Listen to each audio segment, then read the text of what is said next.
Welcome tonight. I'm very pleased to see everyone come out here for, this is now the 6th annual Stent Lecture for American Art, and really delighted that we have this annual series that allows us a moment to sort of pause and think about American art for at least one night, and usually bring in some pretty great people to help us with those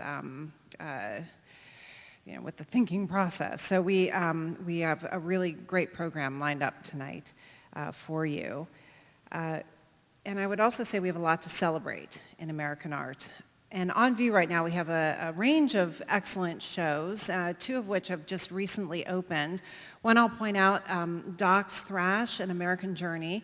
Lovely exhibition, largely works on paper by an artist from Griffin, Georgia, not too far from here, who ended up in Philadelphia, and his time frame mid-20th century. Terrific draftsman, but also printmaker, and really made his mark in the world with printmaking. Fantastic show. Please do find some time to go and visit that. And I also hope, if you haven't had a chance to see our new acquisition by Ramar Bearden here on view, please do make some time after this lecture tonight to head on over. The galleries will be open so that you can go see it in person. It really is a major acquisition, beautiful collage, and it's stunning not only because it's the only known self-portrait by Bearden, or at least that we're aware of, but it was also the inspiration for our invitation to tonight's speaker, Dr. Rachel DeLue. I had the pleasure of hearing Dr. DeLue at a lecture on a few occasions, and one of those times happened to be here at an academic lecture where she was actually speaking on the topic of Ramar Bearden. And I knew I had to find some way to bring her back and talk about that, so I went out and bought a painting. So here we have it. So I'm especially delighted to have her here with us tonight. She joins us from Princeton University, where she is an associate professor in the Department of Art and Archaeology, and she's also affiliated with the Center for African American Studies at Princeton as well. She specializes in art history, of course, and the history of visual culture, but also with a special focus on the intersections between art and science, as well as the history of African American art. She's published widely and on a variety of topics on the 19th century landscape painter George Inness, on Arthur Dove, the American modernist, as well as on topics probing into the ideals of beauty and stereotype in the works of contemporary artists Kara Walker and Michael Ray Charles. And also, there's more, lots more, but also on Spike Lee and issues of race and identity in his films. So this is, I think, to me, a fascinating diversity of topics, and really shows an intellectual flexibility. So I'm delighted tonight to have Dr. DeLue help us celebrate the High's new acquisition, this beautiful Bearden, and welcome her with her talk, The Shape of History, Ramar Bearden, Collage and Cuts in Time. Please join me in welcoming Dr. DeLue.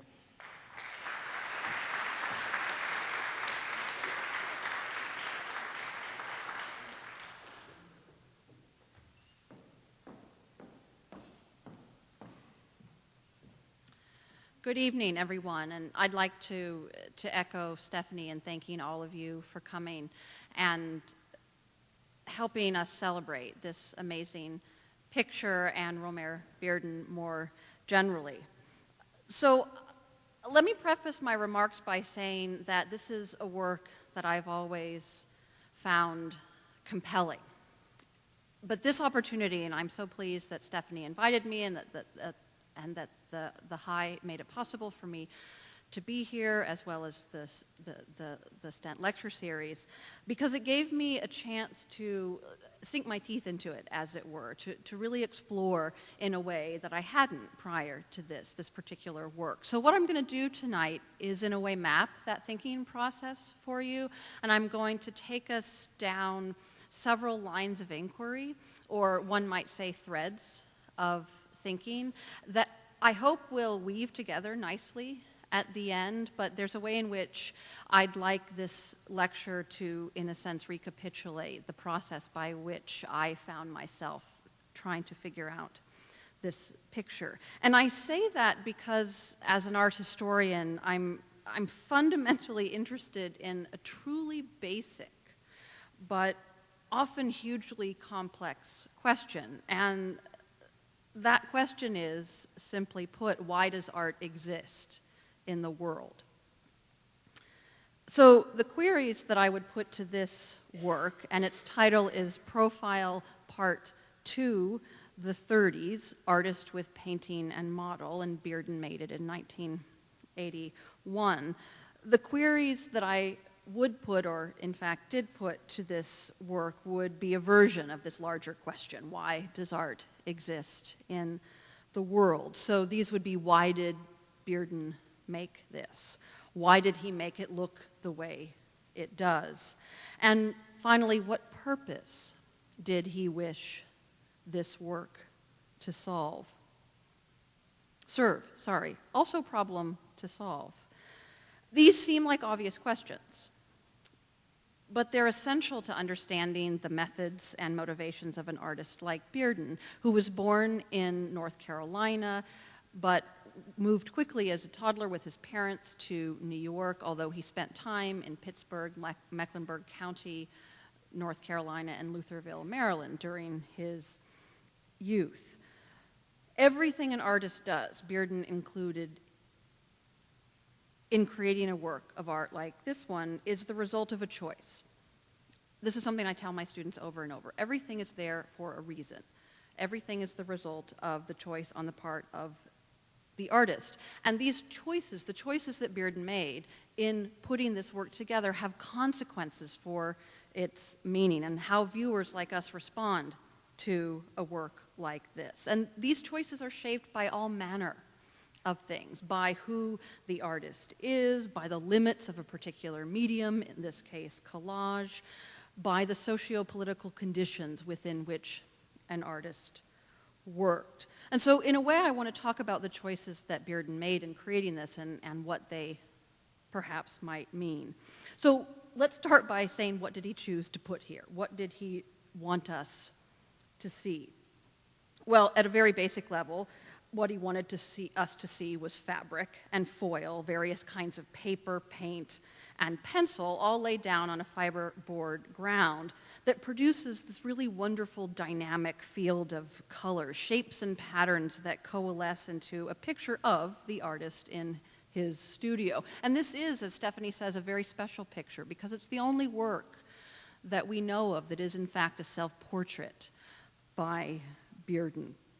So he portrays himself in the studio. He's leaning against his easel. One arm is draped over a painting that sits on that easel. He faces the viewer. It may be hard to see in the image, but his facial features are outlined very summarily in the head region. This is why you need to go see the work itself, because you can't really see a work of art from a digital image, even one so good as this.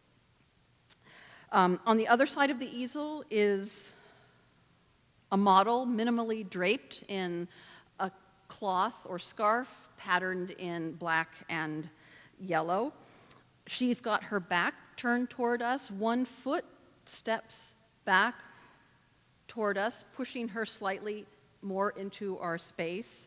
And that foot casts a blocky shadow onto that square of tartan plaid that sits against what I think is probably wallpaper that looks like a floral pattern, but when you look closely, it also looks like a leaf with an arrow shot through it. It's a rather exquisite design. And this wallpaper produces a really striking contrast with that tartan plaid. Now, you may be wondering about the title, the very long title, Profile Part 2, The 30s, Artist with Painting and Model. Bearden made 2 series in the final decades of his life that gathered together experiences, memories, recollections, ideas from his own life. The first series was called Profile Part 1, The 20s. The second series from which the work in the high comes was Profile Part 2, the 30s. And I'm showing you here 2 additional works from each of those series. On the left is Profile Part 1, the 20s, Mecklenburg County, Railroad Shack Sporting House. So the first series was made and exhibited in 1978. On the right is an image from the second series. This is the 30s Uptown Sunday Night Session from 1981, the year in which he made this Part 2 series and exhibited it. And both series were made shortly after Calvin Tompkins interviewed Bearden and published an essay in The New Yorker, a profile of Bearden. This happened in 1977, so it seems that something about having been profiled in The New Yorker spurred Bearden to profile himself in these 2 series. And these series were exhibited in 1978 and 1981, respectively. And when they were exhibited, instead of having a wall text like you see in a museum today, the captions as well as an explanatory note were written in chalk on the gallery wall by Bearden himself in his sort of flowing cursive script. So when the work on the left, Railroad Shack Sporting House, was exhibited, the text read as follows: "When I was old enough, I found out what Liza's mother did for a living." Sunday Night Session had the following text, slightly longer. "The legendary Sunday nights at Leroy's on the corner of 135th Street and Lenox Avenue also included a floor show. Unlike Connie's Inn and the Cotton Club, Leroy's was mostly off limits to tourists." So that text was written on the wall next to that scene of musicians playing. For the artist studio picture, and I'm just going to call it artist studio for the remainder of the talk to save my breath, the text read as follows: "Every Friday, Lucia used to come to my studio to model for me upstairs at the Apollo Theater." And we'll talk more about the model in a moment. So the painting shows Bearden in his studio with a model, we learn, named Lucia. And on the easel is a picture, a picture that is clearly meant to look like a collage made of cut shapes of brightly colored paper. And this is, in fact, a kind of revisiting and reworking of a painting by Bearden himself entitled The Visitation, and you see that picture toward the bottom of the screen there. That was a gouache, sort of like a pastel-y chalk medium that Bearden made in 1941 entitled The Visitation. So he's revisiting his visitation in this studio scene. And it's interesting in the way he's transformed the 2 figures into these silhouette forms, because they wind up echoing very interestingly the silhouette-like forms of Bearden and the model that stand on either side of that easel. There's another picture in the studio you may have noticed, a fragment of a picture that sits behind Bearden himself behind the arm that holds what might be a paintbrush. It's a little hard to tell. This is a fragment that Bearden actually cut from a reproduction of a painting by Duccio, the Sienese painter active in Siena, Italy in the 14th century. And you can see that painting on the bottom there. And this is a portion of a large altarpiece that Duccio created for a cathedral in Siena that features the Madonna enthroned with child. And this is a small panel, I think, on the reverse of the altarpiece, which depicts Christ on the road to Emmaus. So after the resurrection, he encounters 2 disciples who don't recognize him and only realize they've been speaking to the resurrected Christ after the fact. So he's quoting through pasting a piece of a color reproduction, the Duccio painting in this work. At his feet here is a pencil sketch on graph paper that features several figure studies, maybe figure studies of the model, as well as, and it's a little hard to see, which is again why you need to go see the work yourself in the galleries, as well as the sketched outlines of a bronze head that depicts an oba, or a ruler, from the kingdom of Benin. And it's interesting here, in the same way that this foot pushes past the space of this particular silhouette and in a sense merges with the tartan plaid, that happens with Bearden's foot here as well. You'll see it's represented both by this cut piece of paper and by a portion of a foot that is drawn on the actual graph paper that intersects, interestingly, with the bronze Benin head. Next to this sketch is what looks like the front cover of a sketch pad. The real painting or real collage is not cut off like this reproduction is, so you can read on it the blue all-purpose sketching. Presumably the next word would be pad, but Bearden has excised that. There's another pencil drawing that leans against the easel with the rough outlines of a figure. He has signed his name on a scrap of paper here, Romer Bearden. Paintbrushes sit ready on the table next to him, and a cup of some unknown liquid sits ready for the model should she need to quench her thirst during the modeling session.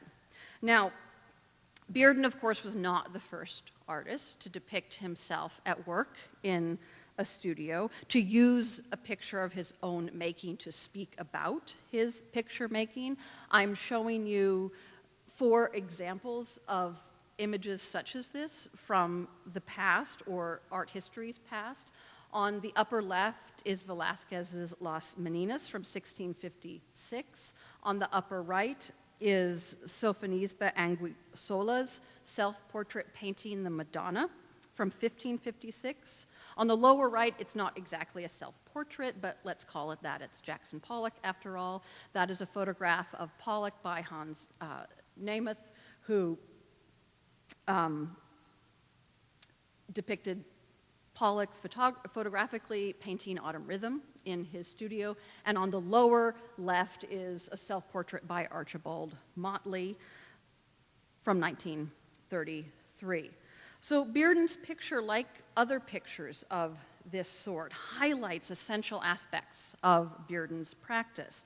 And it draws attention purposefully and deliberately to what he understood to be essential aspects of his work. In other words, he's telling the viewer, he's telling us what he thinks we should know about who he is as an artist and what goes into the making of his work. So he's presenting a picture of his practice, but also self-fashioning, presenting a portrait of his identity as an artist, but also as an individual.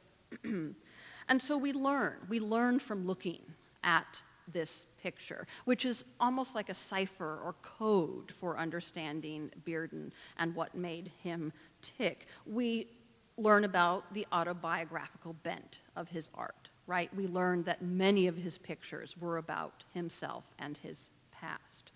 We also learned that memory, more generally, played an important role in his art. Memories of his own work, memories of his childhood in New York, but also in the South. The profile series, Part 1 and Part 2, were rich, rife with evocations of childhood experiences in Mecklenburg, especially. We learn about his interest in the art of the past, his own art, right? This is a picture made in 1981 that features a picture made in the 1940s, but also the art of the much deeper past, Duccio, for instance. We learn about his interest in the relationship between words and images, right? There are words in this picture. The sketch pad has words. He signs his name prominently. He sketched the captions and explanatory texts on the wall next to the pictures so that they couldn't be missed. So we know he's interested in this relationship between words and images. And we learn about the collage technique itself, right?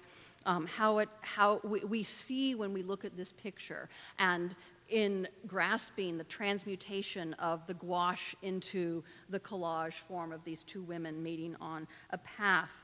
We learn how the collage method for him involved extracting things from the everyday world in order to create a vision of reality quite unlike the everyday.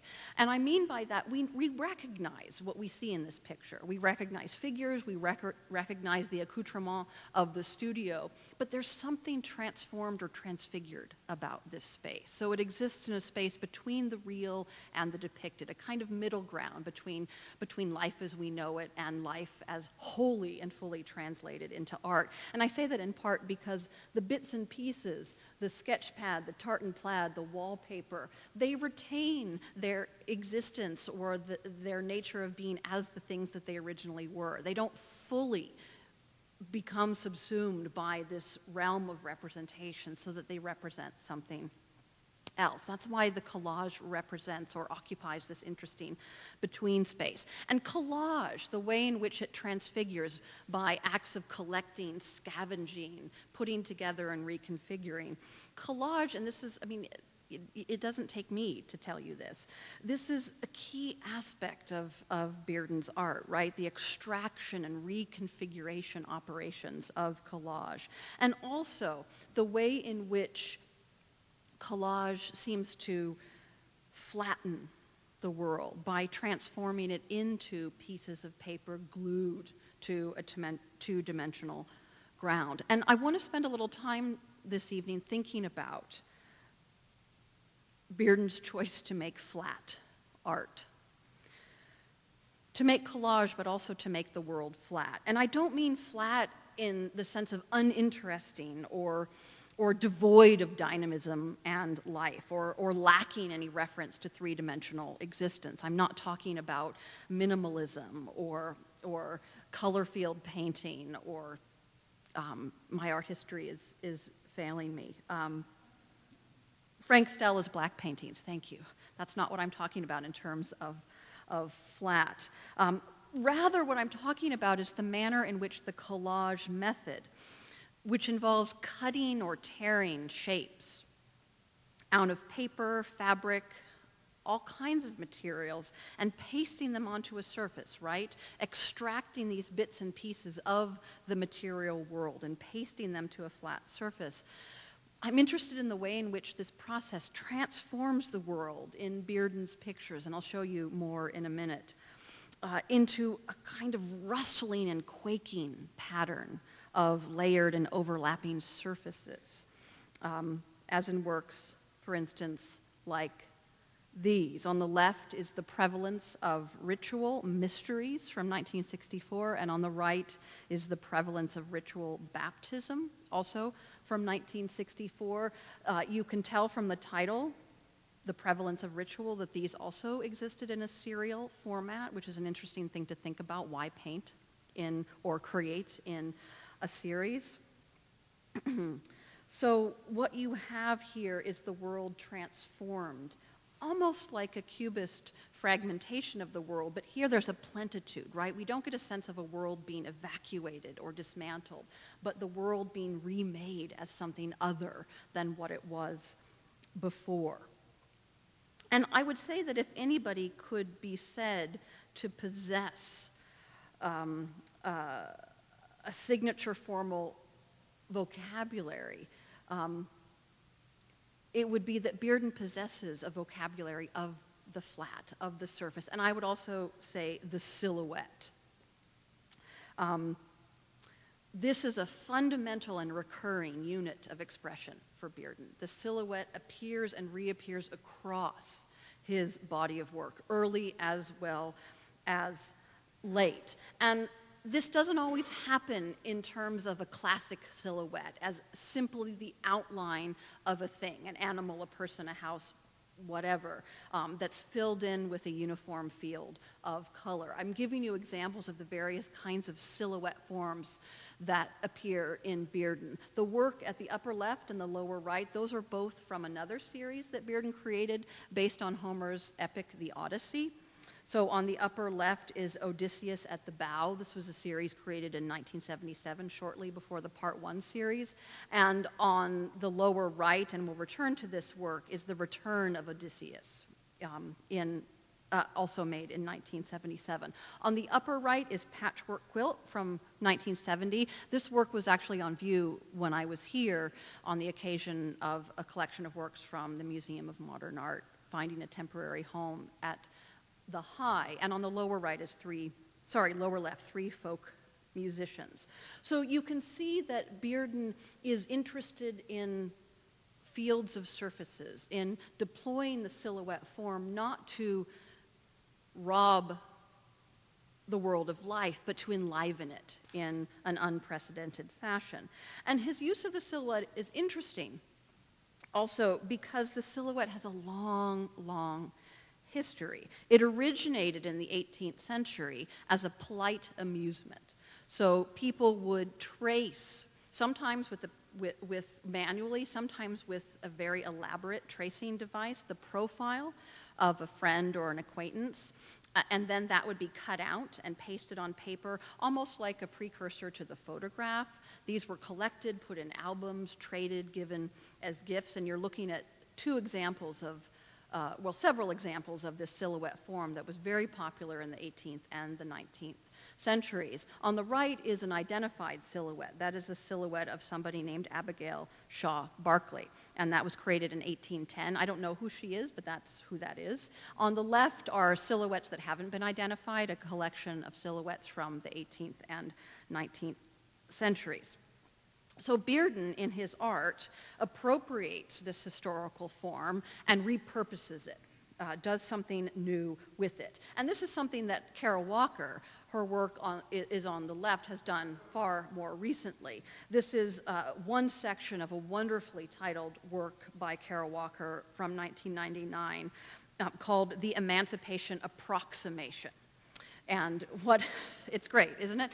It features a gray paper ground onto which has been pasted, this exists at a very large scale, onto which has been pasted the silhouette of this female figure who is tossing a head at a frog that leaps away from her form. And on the right is another image from the Odyssey series by Bearden, the Sea Nymph, again from 1977, to give you a sense of these two kinds of repurposing in the modern period of this historical form. Now, this appropriation of a form of making from the past parallels other appropriations in his art. He excavates the silhouette from its origins and renders it almost anachronistically in the present. And this is very, very much parallel to what he does with things in the world, right? He takes bits of fabric, he takes wallpaper, he takes sketch pad covers and extracts and repurposes those in his pictures. And this is also very much related to his references to the past in his art. Think of the Duccio painting, as well as his reference to his own painting, The Visitation. And I want to spend a little time with this because I think the attention to surface, the use of the silhouette, and what I call Bearden's time traveling are all somehow related. So the flatness, the silhouette, that's one thread, and I think it's related to this other thread I want to explore, what I call, again, time traveling. The silhouette, when used by Bearden, when he pulls it from the past and makes it present, is very much in keeping, as I've already suggested, with his many references to the art of the past across his body of work, and also to past history more generally. There's a theme, or one might even say an incarnation of time travel in his pictures. He goes back in time and brings something from those previous eras back with him. Pulling the silhouette from the past is very much, for instance, analogous to his return to ancient Greece and to Homer's Odyssey, and his bringing that into the present and repurposing it as a kind of Harlem-tinged Odyssey. And this, again, is The Return of Odysseus, and I forgot to mention the subtitle of this work, made in 1977. This is The Return of Odysseus, Homage to Pinturicchio and Benin. So this work points backwards in many directions to ancient Greece, but also, of course, to Benin, which refers to the West African country, but also to the kingdom of Benin, which encompassed far more terrain than the present-day country does. So it takes us back to ancient Greece. It takes us to Benin. It also takes us to Italy, because the subtitle, Pinturicchio and Benin, refers us directly to this painting by Pinturicchio, which was one of a series of wall paintings that the artist painted in a room of the Palazzo del Magnifico. If we could all live in a place called the Palazzo del Magnifico in Siena, which was built and decorated for the clearly magnificent Petrucci family. And Pinturicchio made these around 1509. And Pinturicchio was otherwise known. His real name was Bernardino di Beto, but he was called Pinturicchio because apparently he was little, so that means little painter. And he made these wall paintings, presumably to commemorate the wedding of one of the Petrucci sons. There were 8 total, and each told a tale with an edifying subject matter that was appropriate for the wedding of a son, right? Here is how you should behave as a man. Here is how you should be a good husband and a good citizen of Siena. And when you put the two next to one another, you can see, of course, that Bearden has taken wholesale the composition of Pinturicchio's wall painting and repurposed it in his collage. And you can also see the full effect of Bearden's flattening and silhouetting. Given how closely he adheres to Pinturicchio's composition, it's remarkable and striking how much, I don't want to say depth he takes out of it, but how much he flattens it even while retaining its presence and plenitude. So the question is, coming back to this wonderful, wonderful work, the question is, why this flattening? Why the silhouette? And how is it related to this time traveling, to Italy, to Africa, to ancient Greece? Now, one way to think about this is to think about the series of oppositions that is staged in this picture. This is a picture very much about oppositions and dualities that hinge, in a way, on the most obvious opposition of all, that between Bearden, a man, and his female model. So we have oppositions like subject-object, right? Bearden is the subject of the work. He is the protagonist. The woman is the object in the sense that she is the one being looked at and painted. You have the present, Bearden in his studio. You also have the past. You have the past of his own painting. You also have the past of Duccio and the past of the kingdom of Benin. You have stasis, people standing still, and also movement created by these interlocking and interwoven dynamic shapes and patterns. You have production, right? Bearden making. You have consumption. He is in a way consuming, at least visually, the female while she consumes whatever that liquid, hopefully it's scotch, in the, the cup on the bureau. So production, consumption. You also have cutting or collaging, but on the other end, painting and drawing, so different kinds of mark making and image creating coalesce here. You have an interior, this is a studio, but an exterior represented in the landscape. So you have this series of oppositions, again, hinging in a sense on the biggest opposition or duality of them all, male-female artist model. But what's interesting about these oppositions is the sense of continuity among them, right? Created by Bearden's collage technique. All of these figures, all of these parts, these opposites, sometimes even polar opposites, exist as part of the same jostling cohort of cutout paper shapes. The range of color is, I wouldn't say limited, but there are rhymes and point-counterpoints of color across the thing that tie it all together. You have, in a sense, by way of the flattening of all forms, making them, in a sense, equal in terms of the kind of things, material things they are. You have overlap rather than isolation. You have intermingling rather than distinction. So he's transforming things that are disparate and different into things that are equivalent. He's making things that should be incommensurate, commensurate. He's using cutting, paradoxically, to connect, to establish constitutive links between what technically are unlikes, things that are not like one another, are made to be and interchange with one another here. And this very much parallels this interlocking by way of cutting, by way of the collage method. This very much parallels the binding together, to which I've already referred, of the distant past and the present, making, in a sense, the two seamlessly coexist in his picture.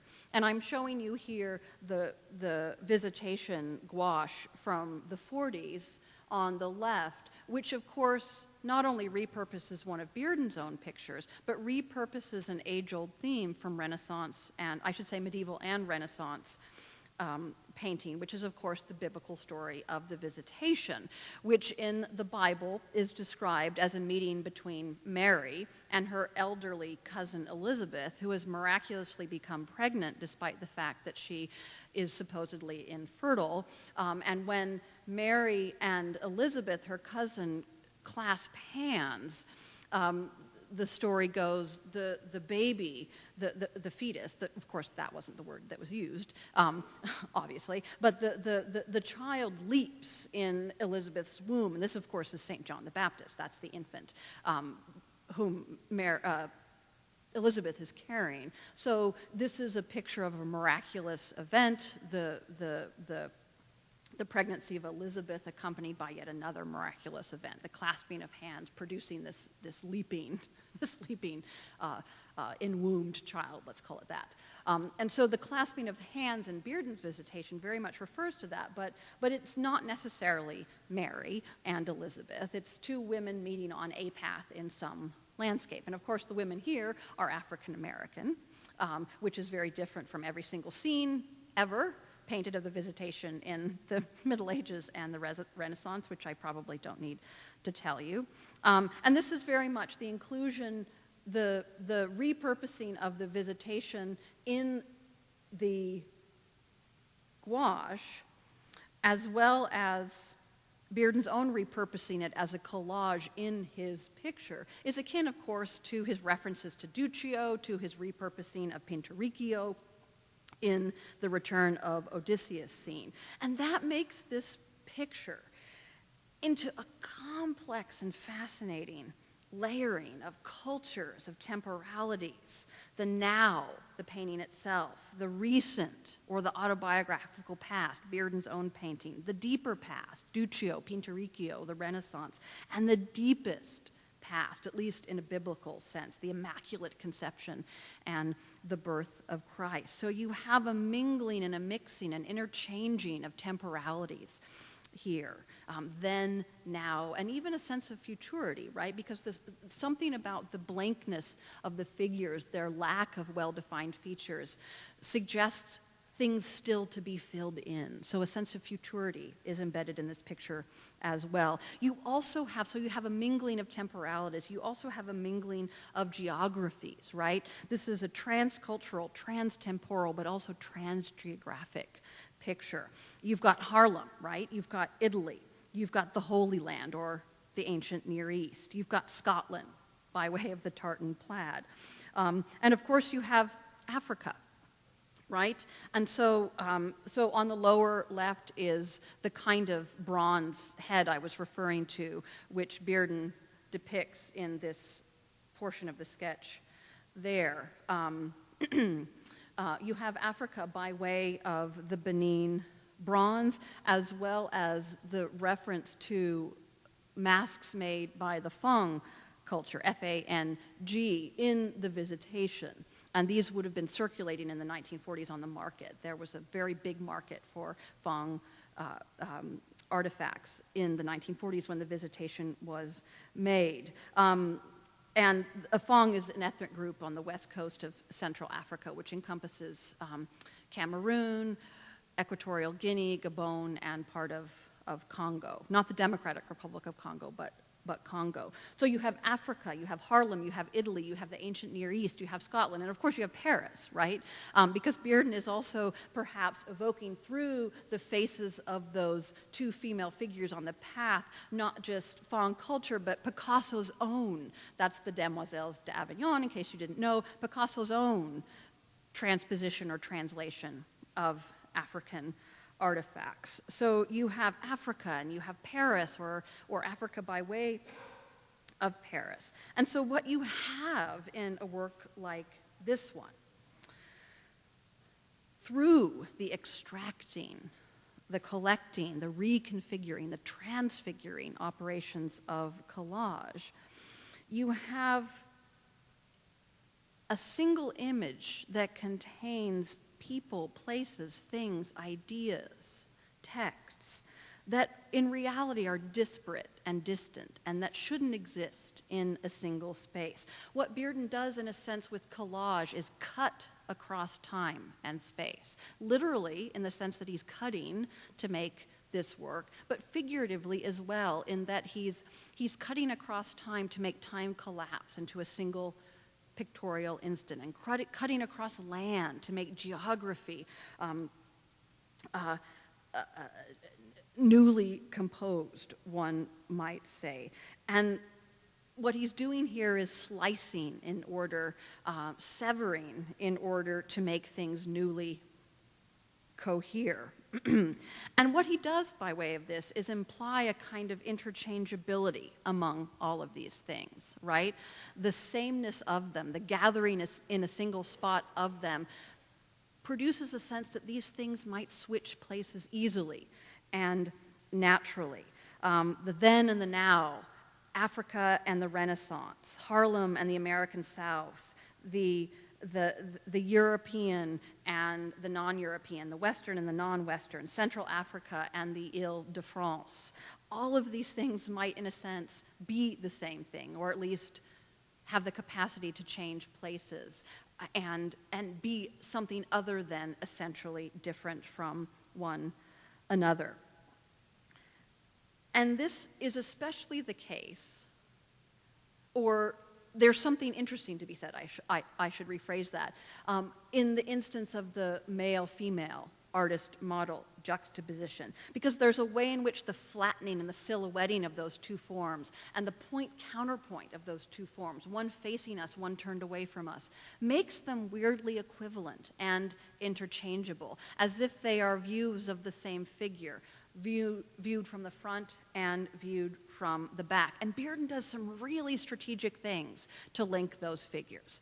Number one, he puts those figures on either side of the easel, and both of those figures are touching the easel, right?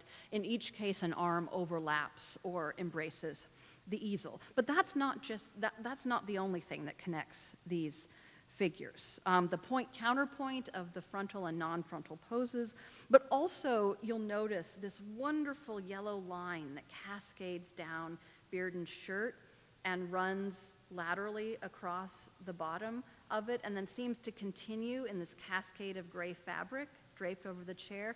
This, to me, is the counterpoint to the point of this scarf, right?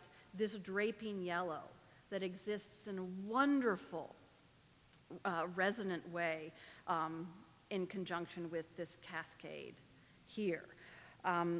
It's also the case that both of these figures' feet occupy multiple realms, right? Collage drawing, collage paint, they both overlap and intersect things other than themselves, which is itself an emblem of this kind of transmutation and exchange, but it also says these figures are the same in some way. Their feet do the same thing. It sounds sort of dorky when I say it out loud, but the feet do the same thing. The scarf does the same thing. Both have these rectangular-ish blue forms by their legs here and here. The pink of Bearden's pants, which is a glorious pink, is exactly the same shade as the pink that outlines the buttocks of the figure and lines her waist. And of course, the Visitation itself, which sits on the easel between them as a transmutation of a past work, is a kind of joining emblem of connection and transmutation between these two figures. And the formal equivalency drawn between male and female here, between artist and model, is really interesting because it resonates with all sorts of other kinds of shape-shifting in Bearden, including and especially the shape-shifting that is figured in his many pictures of Conjurer Women, two of which you see here, on the left from 1964, on the right from 1971. Both of these are entitled Conjurer Woman, and a Conjurer Woman was a figure that Bearden would have remembered from his experiences as a child and a young man in the South. These were female all-in-one prophets, healers, spellcasters, and potion mixers. Shaman-like homeopaths, let's call it. And they were possessed by or with the power to shapeshift. They could shapeshift themselves, they could shapeshift others. And so these pictures and the collage medium through which they are made evoke and in a sense become metaphors for the very shape-shifting that Conjurer Women perform, again, on themselves and others. And this power, as evoked by the collage technique, I think is the power that Bearden transfers to his artist in the studio picture. Because of course the shape-shifting that occurs in the Conjurer Women picture is slightly different, but both share a kind of insistent flatness despite the dynamism of color, pattern, and form. Both come into being by way of an effective layering, overlapping surfaces abutting other surfaces, almost like continents hitting and overlapping one another over vast spans of time. And the parts of each of these pictures, which are conjoined in a single space, seem to slip in and out of these scenes and the spaces they occupy as if ghosts or whiffs of smoke. They disappear and appear almost by magic or sleight of hand. They're one thing in one moment, another thing in the next, and yet another in the next instant. They're never stable, they're never fixed. They keep moving, they keep conjuring and then collapsing, being and not being, taking solid shape and then dissolving into something else. And this is an effect, not at the extreme that you see in the Conjurer Women pictures, but this is an effect that I think Bearden transfers to a work like this. And this work also incarnates this effect of constant motion, of things on the move, of many mobile, interchangeable parts congealed into stillness for a split second before shifting and reconfiguring again. And all of these fluttering parts, again, are formally but also conceptually interchangeable, in part because you have a mashup of appearances, of identities, of origins, of things, of bodies, of histories. You have something new, something that never existed prior to Bearden putting it together like this. Temporal, chronological, bodily, geographic, biological distinctions dissolve. And these cuts across space and time that produce these dissolutions wind up producing what I would call a new cosmic map. Almost as if the pieces of this puzzle, the parts of the world that Bearden extracts from it and reconfigures in a picture like this one, produce a network or a weave, something like an archipelago, a cluster of islands rather than discrete and demarcated continents or countries and regions on a map. Time and space and bodies meet in this new cosmic cartography. And that notion of an archipelago also, of course, evokes the ocean. It evokes the Caribbean, which was important for Bearden, but also the Middle Passage, the centrality of water and passing over water, transposing or translating across boundaries that was so essentially part of the history of African Americans in the United States. And I say that because Bearden repurposes the silhouette form for all kinds of reasons. He takes it from the past and makes it something new in his pictures because there's something about his creation of this new cosmic map, this new cartography, a cartography that ignores boundaries of time, body, space, that is also a recuperation and a rewriting, right? So he's recuperating the silhouette, which was, as I've said, a polite entertainment, but also a way to de-individuate and degrade African Americans in America's past. And I'm showing you 3 examples of this. On the left is a silhouette made of an African descended person who was enslaved, and on the right is, to the right, I should say, of the silhouette is a bill of sale. So these are 2 documents that were used together to prove ownership of this African American person, or this African person who was made to be, let's say, an African American. And what's amazing about the silhouette is that, of course, it tells us no information at all. It has absolutely nothing to do with the individuality, the individual appearance of this person. It is simply a flattening, the creation of millions and millions of African-descended people, or the forcing of millions of African-descended people into a kind of undifferentiated blackness, right, through this silhouette form. So it's a nefarious silhouette.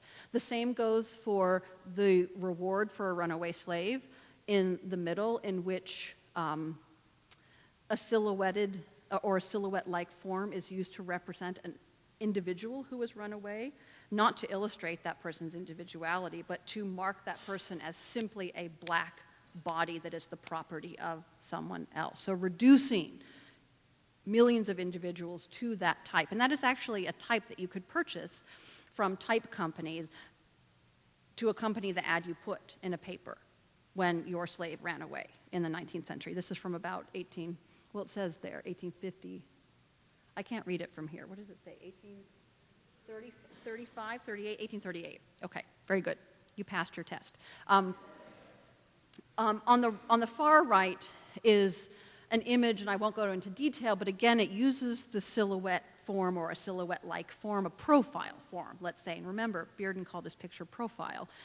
It uses, this is from Harper's Weekly from the middle of the 19th century, and it uses the silhouette form to make a case for the fact that the Irish were not white. They weren't in the 19th century, in case you didn't know that. They were considered descendants of Africans who had come to the UK by way of the Iberian Peninsula. And so there, the silhouette or profile form is used in a kind of pseudoscientific manner to produce a version of reality that, of course, has nothing to do with reality. And again, to make claims about identity and categories of identity, Irish and also black.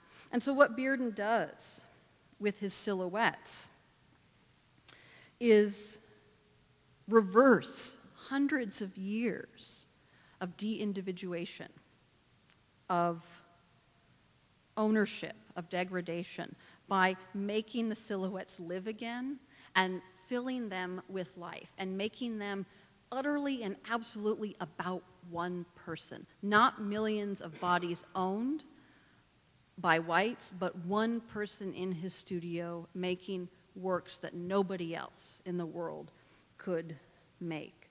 So he individuates, he self-determines, he brings life to an empty shell or an image that transformed African Americans in the past into a kind of empty shell into which whites could project their fantasies, their desires, their economic needs.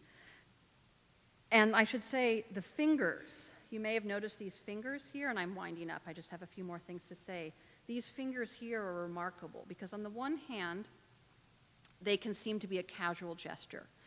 This is an artist casually draping his arm over the easel. But on the other hand, you notice that the fingers produce a kind of parenthesis or or clamp-like form around the head of this figure in the Visitation. And to me, that's a reference to the making of a silhouette, right? Those fingers are almost as if tracing the silhouette of that woman. Bearden, of course, made her silhouette. He drew it and then cut it out of paper. And here he's referring to that process by way of those fingers, as if mimicking the process by which silhouettes were made, but transferring the power of silhouette making that disempowered African-descended people to himself and making it powerful once again.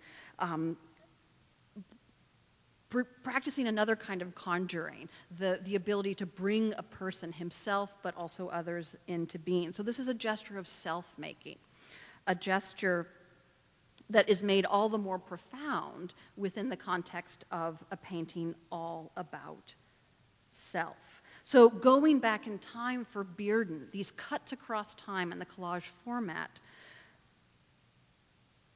these things are very much about righting historical wrongs, rewriting the past, redressing the past in the present.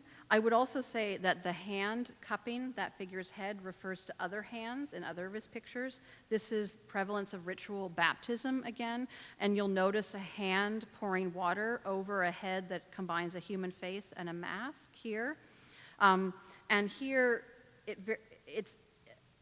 I liken it to this dove here because the hand in the Bearden studio picture is in exactly the same place as the dove is in this picture. This is called the dove. This was also on view a few years ago in the same show that Patchwork was. And so the hand references the ability to create, but it also conjures divine intervention. It conjures transfiguration. It conjures rebirth. So there's a way in which the transfigurations of collage of different entities in these pictures really wind up being metaphors for a transfiguration of history, or at least a desire for history to have been transfigured before it happened the way it did, but also maybe for a call for the moment in which Bearden is creating to undergo a similar transfiguration.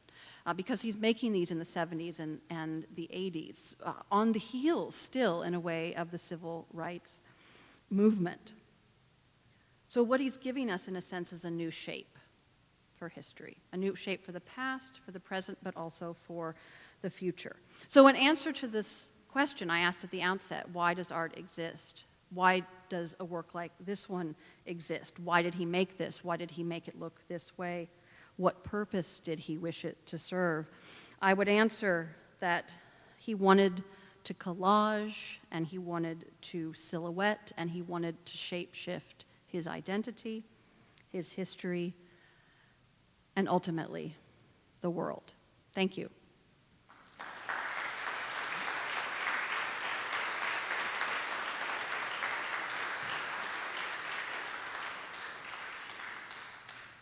Does anybody have any questions?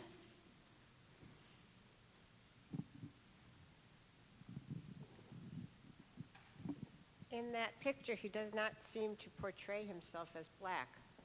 Do you have any explanation for that? Well, that's an interesting observation. And one way to answer that would be to say that in the same way that he suggests the Conjurer Woman as an alter ego, or he suggests that the kind of weird transgendering he performs in juxtaposing the male and the female figures here, that he's suggesting that identity as something historically determined by skin color is far more mutable and flexible and fluid than it could possibly be imagined as when defined only by skin color. So perhaps the indeterminacy of the hue of his skin is very much about his desire to make identity indeterminate and to escape categories of race that were pervasive still, and still are, I should say, in the United States, that wound up allowing people to wield power based on what they thought was their ability to understand who someone was by virtue of that identity category into which they were placed. So I think it's very much about this fluidity.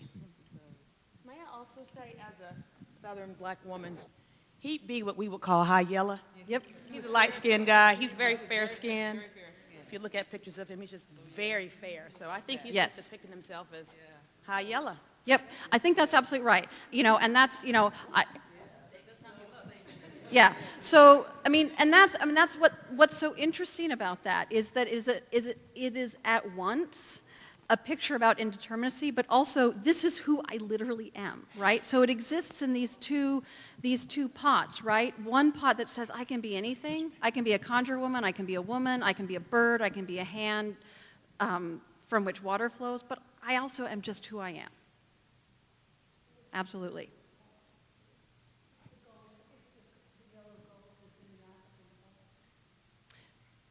Yes, absolutely. So he's creating, what's so interesting about a picture like this is he's creating so many different moments of autobiography. So the yellow of his face, but also on his shirt, connects with the yellow on the scarf.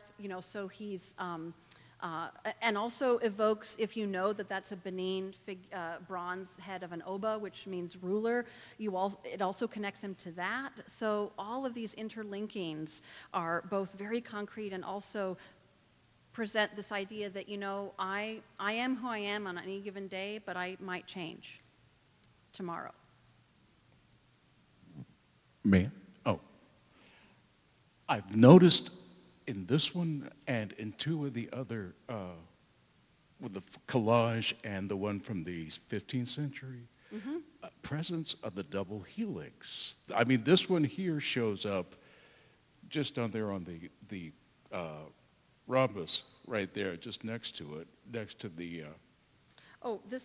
But also, I know that's a pretty poor one, but I think it's about Watson 16, and Crick would be mad. Yeah. Yeah, and you would see the one just over there, the one where it's about 16 points back, and he's got the double helix hanging down there, but it's also present in the one from the 15th century.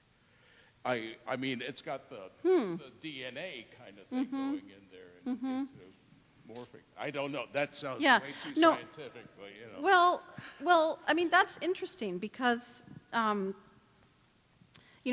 science of genetics wasn't anywhere then where it is today. But for an artist like Bearden to make a reference to something like that would not be, it would not be outside of the pale of possibility, right? Because this was an artist, I like to describe him as a scavenger. He just took in so many things and used what he wanted to use and didn't use what he didn't want to use. So maybe he did use the double helix. Maybe that was something that for him was a preternaturally potent symbol. Absolutely. It's absolutely possible. We can take one more question. Oh, sorry. One more question.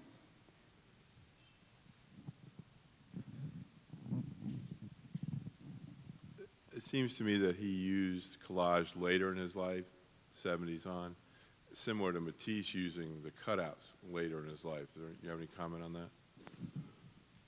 that? Well, I'm not sure.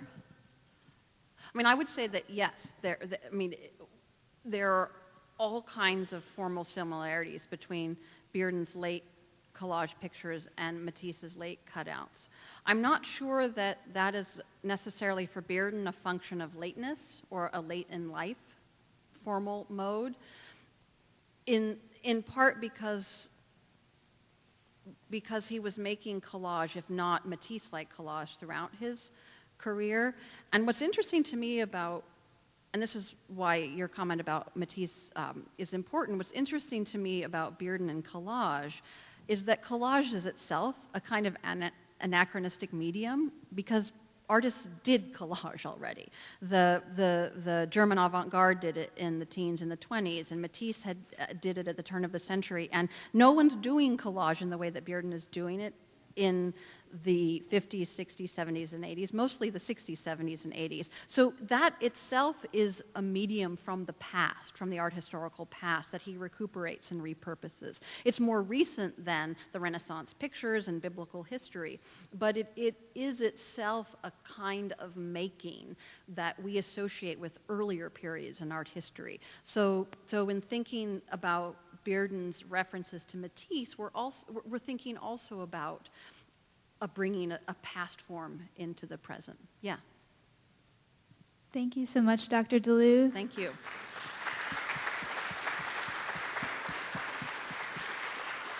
Thank you all for coming tonight. Please join us. You can see the real thing in the galleries this evening. If you want to head over, you can follow. We'll have some staff to help you get over there. Thank you.